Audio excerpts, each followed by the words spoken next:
السلام علیکم ناظرین، میں ہوں عامر والا۔ میرا آج کا پروگرام علم کی تاریخ پہ ہے۔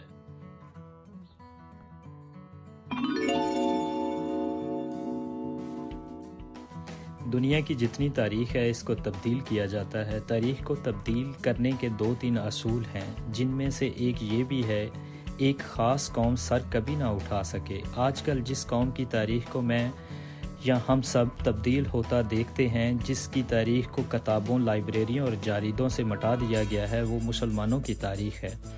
اس وقت ہمارے نوجوان یہ سمجھتے ہیں کہ سائنس نے جتنی بھی ترقی کی ہے یہ سب کی سب مغرب ممالک کی وجہ سے ہے۔ میرے نوجوان کو پتہ ہی نہیں کہ ہماری معراج تھی کیا۔ ہمارے 99% لوگ یہ نہیں جانتے ہمارا یعنی مسلمانوں کا اصل کام علم تھا۔ ہاسپٹل ہم نے شروع کیے، ان کے اندر ڈپارٹمنٹ ہم نے شروع کیے، یونیورسٹیز ہم نے شروع کی جن کے اندر ڈپارٹمنٹ ہم نے شروع کیے، پروفیسر ویل چیئر ہم نے نکالی۔ اگر مسلمانوں کو تاریخ سے نکال دیا گیا تو تاریخ ڈرم کر کے زمین پہ گر جائے گی۔ آئنسٹائن اور نیوٹن کو تو ہر کوئی جانتا ہے، لیکن مسلمان سائنسدانوں کو کوئی نہیں جانتا۔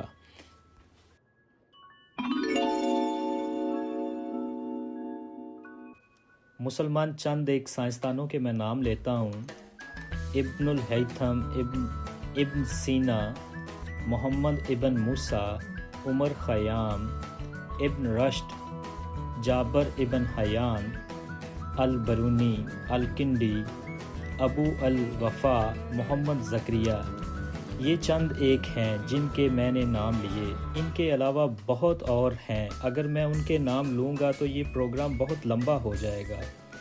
ان سب پہ پروگرام ہوں گے، لیکن دوسرے پروگراموں میں۔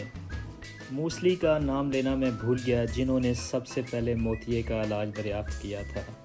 اس کے علاوہ سرجری کے آلات کو بھی مسلمانوں نے ایجاد کیا۔ ہمیں اپنے ان ہیروز کو یاد رکھنا چاہیے اور اپنے بچوں کو بھی بتانا چاہیے ان کے بارے میں۔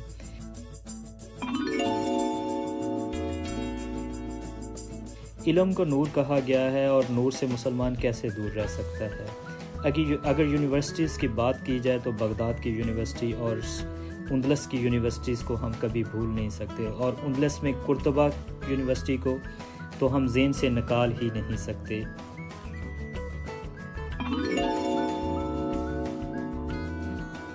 قرطبہ یونیورسٹی الاندلس میں واقع تھی۔ مسلمان اسے الاندلس کہتے تھے، جسے ہم اردو میں اندلوسیہ کہتے ہیں۔ یہ اسپین کی ایک ریاست ہے اندلس، اس میں قرطبہ ایک صوبہ ہے، اس میں یہ یونیورسٹی واقع ہے۔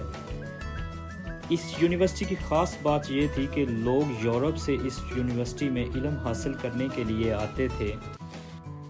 اس وقت یورپ سے لوگ جب آتے تھے تو چھپ کے آتے تھے، کیونکہ اس وقت یورپ میں اگر کسی گھر سے سائنس کی کتاب مل جاتی تو اس گھر کو جلا دیا جاتا اور اس بندے کو پھانسی دے دی جاتی۔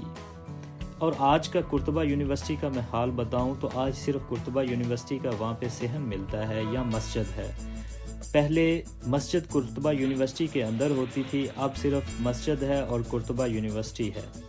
یونیورسٹی کا صرف سین ہے۔ میں نے اس مسجد کو 2 دفعہ دیکھا ہے، دونوں دفعہ میرا منہ آنسوؤں سے دھل گیا، جو اس وقت اس مسجد کا حال ہے اس کو دیکھ کے۔